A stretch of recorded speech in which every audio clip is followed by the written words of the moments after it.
Welcome to V news Telangana. ముందుగా headlines. Kachipeta coach factory వద్ద ధర్నాలో ప్రసంగించిన మాజీ మంత్రి ఎమ్మెల్యే హరీష్ రావు.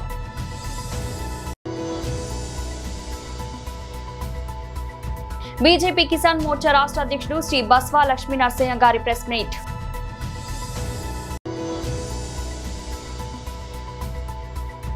వైఎస్ఆర్సీపీ రాష్ట్ర అధికార ప్రతినిధి శ్రీ కురుమూరి వెంకటరెడ్డి ప్రెస్ మీట్.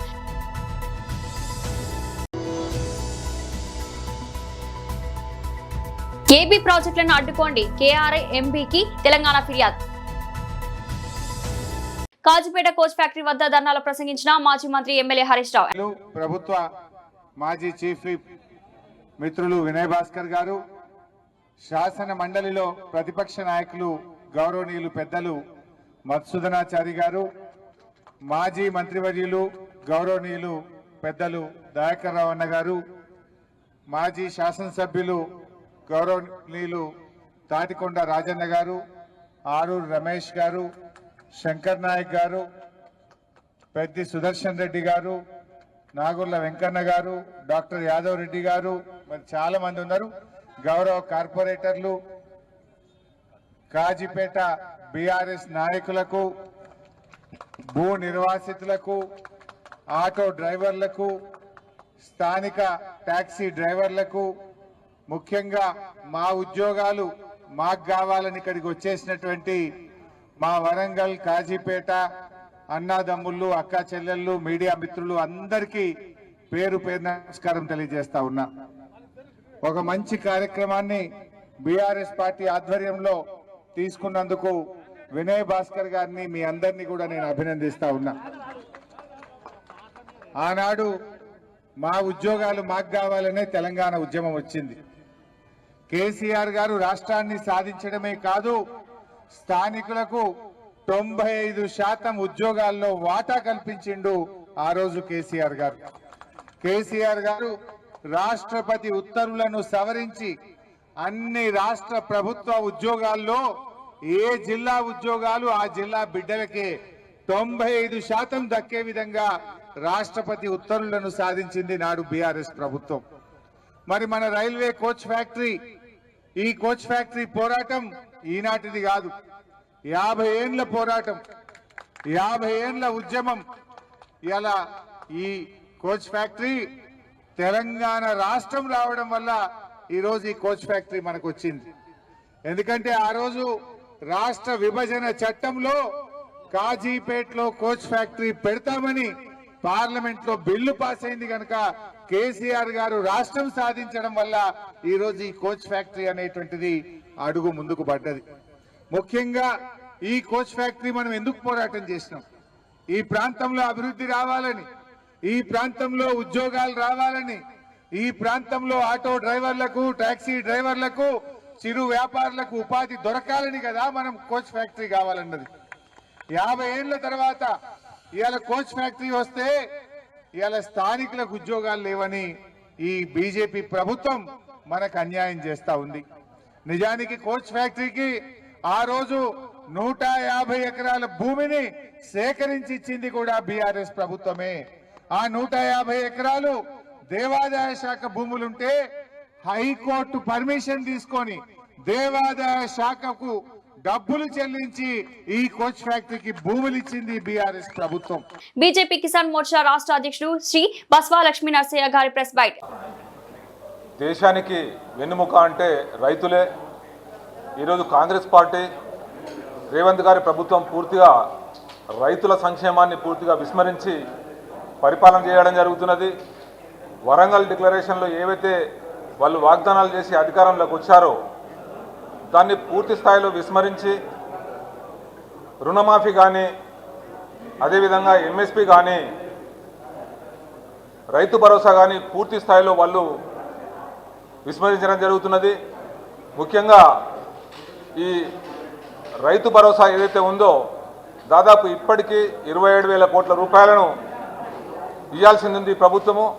కానీ ప్రభుత్వం పూర్తిగా రైతుల పట్ల నిర్లక్ష్యంతో వ్యవహరిస్తుంది. ప్రతిసారి ఎలక్షన్లో ఇక వేస్తాము అని చెప్పడం జరుగుతున్నది. మొన్న ఫిబ్రవరి 4వ తారీఖు నాడు మిర్యాలగూడలో స్వయాన ముఖ్యమంత్రి చెప్పడం జరిగింది, ఈ మున్సిపల్ ఎలక్షన్స్ కాగానే రైతు భరోసాను పేమెంట్ చేస్తామని చెప్పడం జరిగింది. ఇది 17వ తారీఖు నాడు వేస్తామని చెప్పి వాగ్దానం చేసి మళ్ళీ మాట తప్పడం జరిగింది. అదేవిధంగా ఈ మంత్రివర్గ మీటింగ్లో వాళ్ళు నిర్ణయం తీసుకొని వేస్తారని చెప్పి అనుకుంటే మంత్రివర్గ మీటింగ్లో కూడా ఎక్కడ కూడా వాళ్ళు దీని గురించి చర్చ చేయలేదు. అంటే మళ్ళీ ఇప్పుడు ఏదైనా ఎలక్షన్స్ వస్తున్నాయంటేనే ఆ ఎలక్షన్స్ని బట్టి రైతు భరోసా వేద్దామని చెప్పి ఈ ప్రభుత్వం నిర్ణయించడం జరిగింది. దానికి మేము భారతీయ జనతా పార్టీ కిసాన్ మోర్చా తరఫున అగ్రికల్చర్ కమిషన్ గారిని కలవడం జరిగింది, ఒక మెమోరాండం ఇవ్వడం జరిగింది తెలంగాణ రైతుల పక్షాన. అదేవిధంగా చీఫ్ సెక్రటరీ గారిని కూడా, మన తెలంగాణ చీఫ్ సెక్రటరీ గారిని కూడా కలవడం జరిగింది. వారికి కూడా ఒక రిప్రజెంటేషన్ ఇవ్వడం జరిగింది. భారతీయ జనతా పార్టీ కిసాన్ మోర్చా తరఫున ఇమ్మీడియట్గా రైతాంగానికి ఇవ్వాల్సిన రైతు భరోసాను పేమెంట్ చేయాలని చెప్పి డిమాండ్ చేయడం జరిగింది. అదేవిధంగా నిన్న మన గౌరవ మంత్రి గారు కూడా ముఖ్యమంత్రి గారికి లెటర్ రాయడం జరిగింది. అదేవిధంగా ఒకటే మేము చెప్పేది ఏంటంటే, రైతులను మీరు చిన్న చూపు చూడడం జరుగుతున్నది. రైతు భరోసా, అదేవిధంగా రుణమాఫీ, తర్వాత బోనస్ ఇస్తామని చెప్పి కూడా బోనస్ను కూడా పూర్తి స్థాయిలో చేయలేదు. దానికి భారతీయ జనతా పార్టీ కిసాన్ మోర్చా తరఫున మా భారతీయ జనతా పార్టీ రాష్ట్ర అధ్యక్షులు రామచంద్రరావు గారి నాయకత్వంలో 3వ తారీఖు నాడు భారతీయ జనతా పార్టీ కిసాన్ మోర్చా తరఫున పెద్ద ఎత్తున రైతు దీక్షని మేము నిర్ణయించడం జరిగింది. 3వ తారీఖు నాడు 10 గంటల నుంచి మధ్యాహ్నం 2 గంటల వరకు రైతు దీక్షను చేద్దామని చెప్పి భారతీయ జనతా పార్టీ కిసాన్ మోర్చా నిర్ణయించుకోవడం జరిగింది. వైఎస్ఆర్సీపీ రాష్ట్ర అధికార ప్రతినిధి Shri Karmuri Venkatareddy press meet. Electronic media ప్రతినిధులకి, అదేవిధంగా ప్రింట్ మీడియా ప్రతినిధులకి, యూట్యూబ్ ఛానల్స్ వాళ్ళందరికీ నమస్కారాలు. నిన్న ఏదైతే ఫ్యూచర్ గవర్నర్ అవ్వాలని, ఫ్యూచర్ వైస్ ప్రెసిడెంట్ అవ్వాలని, ఫ్యూచర్ ప్రెసిడెంట్ అవ్వాలని చెప్పి, లేదంటే రాజ్యసభ వచ్చినప్పుడు ఫ్యూచర్ రాజ్యసభ ఇతనే, రేపే ఇస్తున్నారు ఎల్లుండే ఇస్తున్నారని మనం ఎవరి గురించి అయితే చర్చించుకుంటామో ఆయన పేరు వర్ల రామయ్య, తెలుగుదేశం పార్టీ. ఆయన అలానే మొన్న వాట్సాప్ వీడియో కాల్లో దొరికిపోయినటువంటి నజీర్ అహ్మద్, మాజీ ఎమ్మెల్సీ పి అశోక్ బాబు, ఏదైతే బ్రాహ్మణ కార్పొరేషన్ చైర్మన్ బుచ్చి రాంప్రసాద్, వీళ్ళందరూ నిన్న సిఐడి ఆఫీస్కి వెళ్ళి అక్కడ రవిశంకర్ అయ్యన్న గారిని కలిసి వైఎస్ఆర్ కాంగ్రెస్ పార్టీ అంట ఏదో దుష్ప్రచారం చేస్తుందంట చంద్రబాబు నాయుడు గారి మీద. సజ్జల భార్గవరెడ్డి గారు, సజ్జల గారు, జగన్ గారి నేతృత్వంలో చంద్రబాబు నాయుడు గారి మీద అసభ్యకర పోస్టులు పెట్టించేస్తున్నారని చెప్పి వాళ్ళు వెళ్ళి నిన్న కంప్లైంట్ ఇస్తే నవ్వొస్తా ఉంది. అసలు మీదే ఒక ఫేక్ పార్టీ, మళ్ళీ మీ ఫేక్ పార్టీ మీద మళ్ళీ డీప్ ఫేక్ పోస్టులు పెట్టి ప్రచారం చేయాల్సినటువంటి అవసరం వైఎస్ఆర్ కాంగ్రెస్ పార్టీకి ఏముంటది? ఆల్రెడీ ఓ పక్క కల్తీ పాలు, ఇంకో పక్క కలుషిత నీరు. అక్కడ కల్తీ పాలతో 6 చనిపోవటం, అక్కడ కలుషిత నీరుతో డయేరియా వచ్చి 4 చనిపోవటం.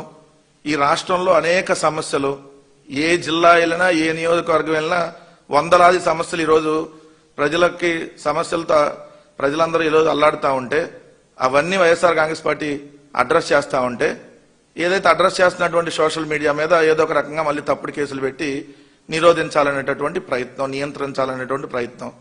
వాళ్ళు ఎవరో పోస్ట్ పెట్టుకుంటే దానికి వైఎస్ఆర్ కాంగ్రెస్ పార్టీకి సంబంధం ఏంటి? మాకు అఫీషియల్ సోషల్ మీడియా అంటే దానికి ఒక పేజ్ ఉంటుంది, అఫీషియల్ పార్టీ అంటే దానికి ఒక పేజ్ ఉంటుంది. సో అన్ని అఫీషియల్ గా ఉంటాయి. ఎవరో ఏదో పోస్టు మీ మీద పెట్టుకొని పెడితే దాన్ని వైఎస్ఆర్ కాంగ్రెస్ పార్టీకి ఆపాదించేసి, అసలు మా సోషల్ మీడియా ఎవరు నడుపుతున్నారో మీకు తెలియదు. మరి మీరు ప్రభుత్వంలో ఎట్లున్నారో నాకు అర్థం కాల. సజ్జల భార్గవ్ గారు ఇప్పుడు సోషల్ మీడియా ఏం చూడటల్లా, కానీ సజ్జల భార్గవ్ గారు అంట కుట్ర బన్నేశాడంట, సజ్జల గారు కుట్ర బన్నేశాడంట, చంద్రబాబు నాయుడు గారి మీద అసభ్యకర పోస్టులు పెట్టించేస్తున్నారంట. అసలు మీ మీద అసభ్యంగా పెట్టించాల్సిన అవసరం ఏంది? మీ ప్రభుత్వం అసభ్యంగా అశ్లీలంగా తయారైందనేది కనపట్లేదా? అసెంబ్లీ సాక్షిగా బేబీ బేబీ అంట ఒక ఎమ్మెల్యే, అసెంబ్లీలో వాట్సాప్ వీడియో కాల్ చేస్తున్నటువంటి ఎమ్మెల్యే, అర్ధరాత్రి వాట్సాప్ వీడియో కాల్ చేసే కోన రవికుమార్ లాంటి వాళ్ళు, ఇంకా మీ పార్టీలో ఎమ్మెల్యేలు ఆదిమూలం నుంచి మొదలుకొని నజీర్ దాకా, అవతల పక్క శ్రీకాకుళం నుంచి అవతల చిత్తూరు దాకా ప్రతి జిల్లాలో మీ ఎమ్మెల్యేలు అశ్లీలంగా అసభ్యంగానే కదా ప్రవర్తిస్తుంది. అవన్నీ ఓపెన్ గానే వీడియోలు ఉన్నాయి. మళ్ళీ కొత్తగా మీ మీద మేము అసభ్యకరంగా మళ్ళీ క్రియేట్ చేసి పెట్టించాల్సిన అవసరం ఏముంది? అయినా అసలు ఈ ఫేక్ ఫ్యాక్టరీలకి ఆద్యులు ఎవరు? ఈ ఫేక్ పోస్టులకు ఆద్యులు ఎవరు? చంద్రబాబు నాయుడు గారి రాజకీయ జీవితం మొత్తంగా మనం చూస్తే M6 ఫార్ములాతో రాజకీయం నడిపాడు ఇప్పటి వరకు. కృష్ణా జిల్లాల వినియోగంపై ఆంధ్రప్రదేశ్ తెలంగాణ రాష్ట్రాల మధ్య మరోసారి వివాదం రాజుకుంది. కృష్ణా బేసిన్ అవసరాలను తీర్చుకోవడానికి ఏపీ ప్రభుత్వం నిబంధనల విరుద్ధంగా నీటిని ఇతర బేసిన్లకు తరలిస్తుందని తెలంగాణ తీవ్ర అభ్యంతరం వ్యక్తం చేసింది. ఈ చర్యను తక్షణం అడ్డుకోవాలని కోరుతూ కృష్ణా నది యాజమాన్య బోర్డు చైర్మన్ కు తెలంగాణ ఈఎన్సీ రమేష్ బాబు లేఖ రాశారు. పెన్నా బేసిన్ కు కృష్ణా జలాలను మళ్లించేందుకు ఏపీ ప్రభుత్వం 47,776.50 కోట్లతో పనుల పరిపాలన అనుమతులు ఇవ్వడం చట్టవిరుద్ధమని తెలంగాణ తన లేఖలో పేర్కొంది. పోతిరెడ్డిపాడు హెడ్ రెగ్యులేటరీ సామర్థ్యం పెంపు, రాయలసీమ ఎత్తిపోతల పథకాలతో పాటు ఇంద్రనీవా, గాలేరు నగరి, తెలుగంగా వంటి ప్రాజెక్టుల సామర్థ్యాన్ని పెంచి అదనంగా 114.75 టీఎంసీల నీటిని తరలించేందుకు ఏపీ ప్రయత్నిస్తుందని ఆరోపించారు. ఏపీ పునర్వ్యవస్థీకరణ చట్టం 2014 ప్రకారం బేసిన్లో కొత్త ప్రాజెక్టు చేపట్టాలంటే కేఎంఆర్ ఎంపీ యంత్రజనుల సంఘం అనుమతితో పాటు అఫెక్స్ కౌన్సిల్ ఆమోదం తప్పనిసరని తెలంగాణ గుర్తు చేసింది. వాచావా ట్రైబ్యునల్ అవార్డు ప్రకారం కూడా బేసిన్ అవసరాలు తీరాకే నీటిని మళ్లించాలని స్పష్టం చేసింది. ఈ నిబంధనలు ఏపీ ఉల్లంఘిస్తుందని ఫిర్యాదులో వివరించింది. ఏపీ ఉల్లంఘనపై 2021 నుంచి తాము ఎన్నోసార్లు ఫిర్యాదు చేసినా బోర్డు స్పందించడం లేదని, అదే సమయంలో తమ ప్రాజెక్టులపై ఏపీ చేసే ఫిర్యాదులపై మాత్రం తక్షణమే స్పందిస్తుందని తెలంగాణ ఆక్షేపించింది. తాము చేపడుతున్నవి ఉమ్మడి రాష్ట్రంలో ప్రతిపాదించిన ప్రాజెక్టులేనని, కొత్తవి కావని స్పష్టం చేసింది. లిక్కర్ కేసులో క్లీన్ చిట్ సంబరాల్లో ఆమ్ ఆద్మీ పార్టీ శ్రేణులు. ఢిల్లీ మాజీ ముఖ్యమంత్రి అరవింద్ కేజ్రీవాల్, మాజీ ఉప ముఖ్యమంత్రి మనీష్ సిసోడియాతో పాటు మరో 23 మంది లిక్కర్ కేసు విషయంలో దర్యాప్తు సంస్థ క్లీన్ చిట్ ఇవ్వడంతో పార్టీ శ్రేణుల్లో సంబరాలు వెల్లివిరిశాయి. దేశవ్యాప్తంగా కార్యకర్తలు ఆనందం వ్యక్తం చేస్తూ స్వీట్లు పంచుకున్నారు. ఉప్పల్ ప్రాంతంలో Aam Aadmi party ex convener Banjapalli Sudharani ఆధ్వర్యంలో కార్యకర్తలు స్వీట్లు పంచుకుని సంబరాలు జరుపుకున్నారు. న్యాయకత్వానికి మద్దతుగా నినాదాలు చేస్తూ తమ ఐక్యతను చాటారు. ఈ సందర్భంగా సుధారాణి మాట్లాడుతూ ప్రజాసేవే తమ ధ్యేయమని, భవిష్యత్తులో మరింత ఉత్సాహంతో ముందుకు సాగుతామని స్పష్టం చేశారు. కార్యక్రమంలో మహిళా నాయకులు, స్థానిక కార్యకర్తలు పాల్గొన్నారు. జై తెలంగాణ, జై తెలంగాణ, జై ఆమ్ ఆద్మీ పార్టీ, జై ఆమ్ ఆద్మీ పార్టీ.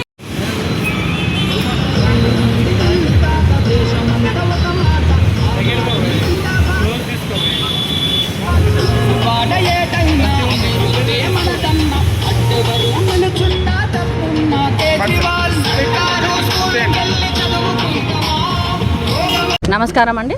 నా పేరు బంజాపల్లి సుధారాణి, ఉప్పల్ ఎక్స్ కన్వీనర్ ఆమ్ ఆద్మీ పార్టీ అండి. ఈరోజు ముఖ్య ఉద్దేశం ఏంటంటే మా నాయకుడు, ప్రియతమ నాయకుడు అరవింద్ కేజ్రీవాల్ గారికి మరియు మనీష్ సిసోడియా గారికి, తనతో పాటు 23 మందికి లిక్కర్ స్కామ్లో Rouse Avenue court clean chit ఇవ్వడం జరిగింది. రాబోయే రోజుల్లో మేము ఖచ్చితంగా గెలుస్తాము. అలాగే తెలంగాణలో కూడా మా పార్టీ విస్తరిస్తుంది. ఈరోజు మేము అందరం, మా కార్యకర్తలము, మా నాయకులం అందరం ఈరోజు దేశవ్యాప్తంగా, రాష్ట్ర వ్యాప్తంగా మేము స్వీట్లు పంచుకొని మేము ఒక పండుగలాగా చేసుకుంటున్నాము. మా నాయకుడికి ఎలాంటి మచ్చ లేనందుకు ఈ విషయం మీదనే ఢిల్లీలో 70 సీట్లలో 67 సీట్లు కైవసం చేసుకున్న ఘనత మా పార్టీది. రెండోసారి కూడా దాదాపుగా 63 సీట్లు కైవసం చేసుకున్నాము. మూడోసారి ఏ విధంగా మేము ఓడిపోయినామని అంటే ఓట్ చోరీ వల్ల, నరేంద్ర మోడీ గారు చేసిన ఓట్ చోరీ వల్ల. ఈ విషయం మీద మా నాయకుడు లేవనెత్తిండు, ఓట్ చోరీ జరుగుతుందని. అలాగే ఈ విషయం మీద రాహుల్ గాంధీ గారు కూడా స్పందించడం జరిగింది. ఈ విషయం మీద పశ్చిమ బెంగాల్ సీఎం మమతా బెనర్జీ గారు కూడా స్పందించడం జరిగింది. అలాగే ఒక పిటిషనర్గా కాకుండా తను ఒక న్యాయవాదిగా దీని మీద ఫైట్ చేయడం జరిగింది.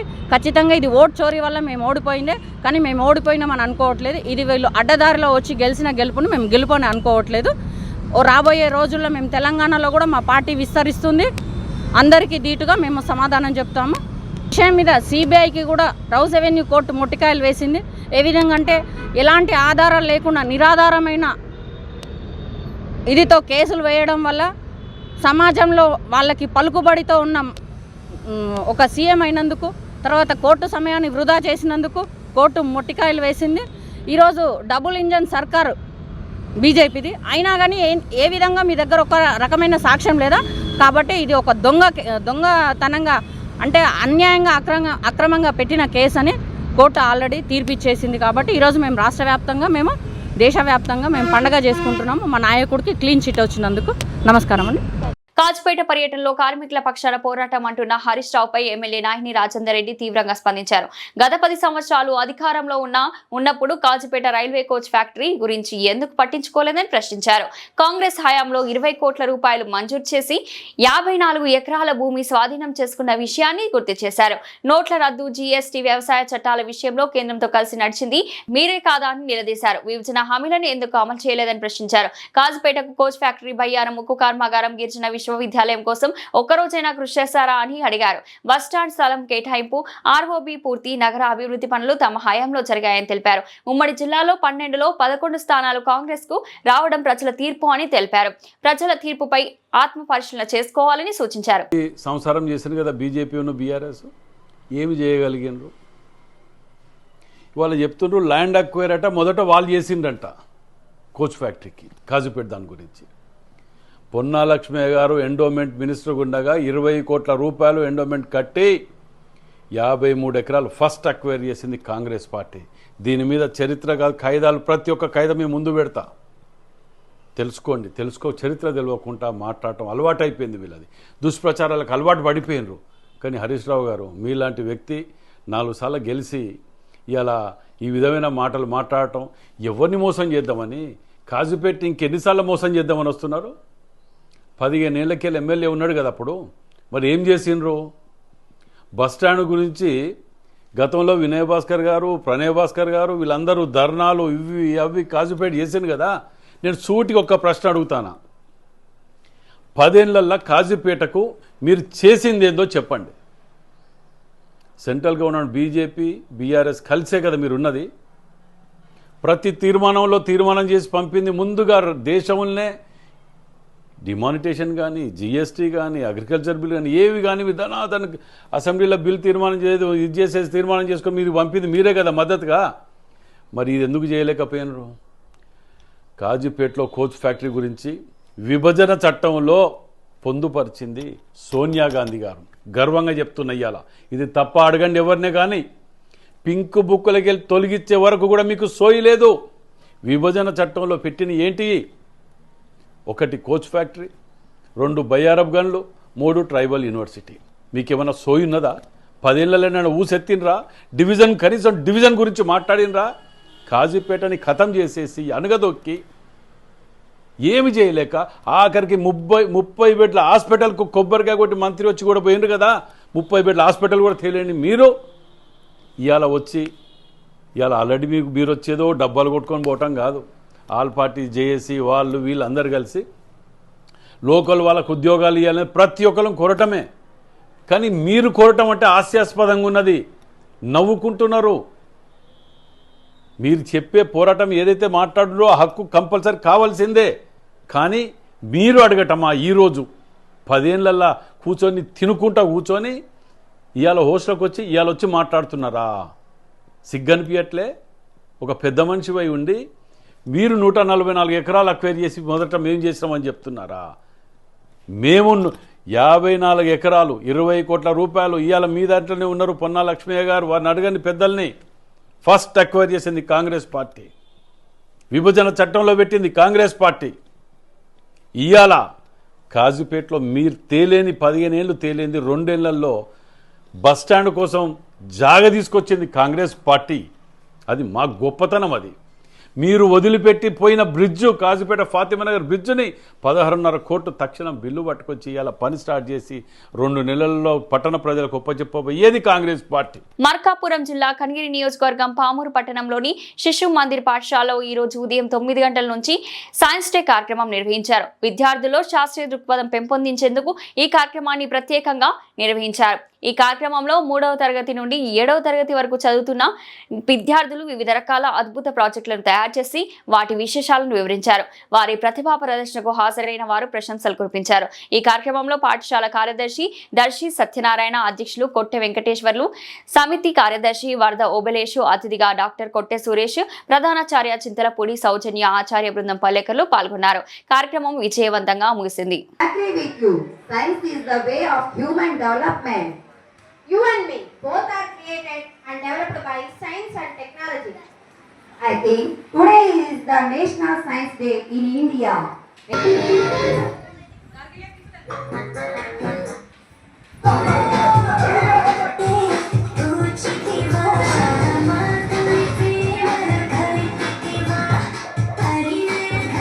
am not first robot, but I am advanced.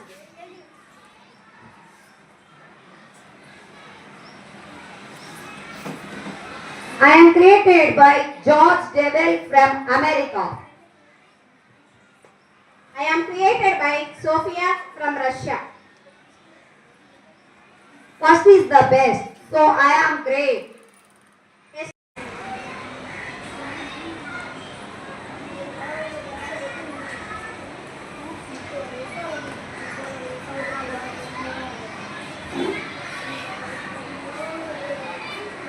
అందరికీ ఈరోజు శుభాకాంక్షలు. సైన్స్ సందర్భంగా మా పాఠశాల విద్యార్థులందరూ కూడా ఎన్నో ప్రయోగాలు చేశారు. దాన్ని అన్నీ కూడా ఎక్స్ప్లెయిన్ చేయడం జరిగింది. శ్రీ సరస్వతి శిశు మందిర్ ఇంగ్లీష్ మీడియం పాఠశాల నందు సైన్స్ డే సందర్భంగా మా పాఠశాల విద్యార్థులందరూ కూడా ఎన్నో రకాల ప్రయోగాలు చేసి వాటిని ఎక్స్ప్లెయిన్ చేయడం జరిగింది. ఇలాగే ఇంకా ఎన్నో కార్యక్రమాలు చేస్తూ మా పాఠశాల ఇంకా ముందుకెళ్తుందని నేను కోరుకుంటున్నాను. ముందుగా సైన్స్ దినోత్సవ శుభాకాంక్షలు అందరూ. ఈరోజు మా సరస్వతి శిశు మందిర్ యొక్క పాఠశాల విద్యార్థులు అద్భుతంగా సైన్స్కి సంబంధించింది కేవలం 3వ తరగతి విద్యార్థుల నుంచే వాళ్ళ యొక్క క్రియేటివ్నెస్ పెరిగేసి అద్భుతమైన ప్రయోగాలు చేశారు. వచ్చిన అతిథులందరూ కూడా మా విద్యార్థులందరినీ అభినందించారు. ఆ రోబో అయితేనేమి, చంద్రయాన్ అయితేనేమి, అద్భుతంగా వాటర్ ఫిల్టరింగ్ అయితేనేమి, అద్భుతంగా డైజెషన్ సిస్టమ్ అయితేనేమి, లావా ఎక్స్పెన్స్ అయితేనేమి, చిన్న పిల్లల్లో ఇంత క్రియేట్ చేసుకొని వచ్చినటువంటి మా యొక్క స్టాఫ్ను మరియు మా విద్యార్థులను మేము మేనేజ్మెంట్ తరఫున ప్రత్యేకంగా అభినందిస్తున్నాం. అందరికీ నమస్కారం. ముందుగా అందరికీ సైన్స్ డే శుభాకాంక్షలు. మా పాఠశాల విద్యార్థులు ఎక్కువ ఇంట్రెస్ట్ చూపిస్తారు సైన్స్ పట్ల. ఆసక్తిగా ప్రతిదాన్ని డౌట్ అడగడం, ఎలా చేయాలి ఏంటి అనే దాన్ని ఆసక్తి కనిపించడంతో మాకు ఇంకా ఇంట్రెస్ట్గా ఎక్కువ నేర్పించాలని ఆ కోరిక కలుగుతుంది. చాలా బాగా చేస్తారు మా పిల్లలు. ఇన్ని ప్రయోగాలు సక్సెస్ఫుల్గా వాళ్ళే చేశారు కష్టపడి. మా యొక్క ఇంట్రడక్షన్స్ తీసుకొని ఇన్స్ట్రక్షన్స్తో వాళ్ళే క్రియేటివిటీ ఉపయోగించి చేసినందుకు చాలా సంతోషంగా ఉంది. బులెటిన్ ముగించే ముందు హెడ్లైన్స్ మరోసారి. కాచిపేట కోచ్ ఫ్యాక్టరీ వద్ద ధర్నాలో ప్రసంగించిన మాజీ మంత్రి ఎమ్మెల్యే హరీష్ రావు.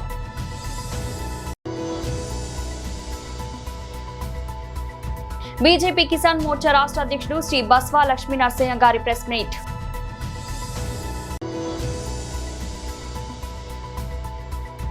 వైఎస్ఆర్సీపీ రాష్ట్ర అధికార ప్రతినిధి శ్రీ కురుమూరి వెంకటరెడ్డి ప్రెస్ మీట్.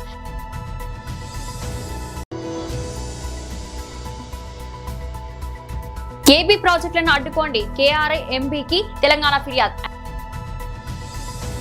ఇది ఈ రోజు బులెటిన్. మరో బులెటిన్లో మళ్ళీ కలుద్దాం. అంతవరకు సెలవు.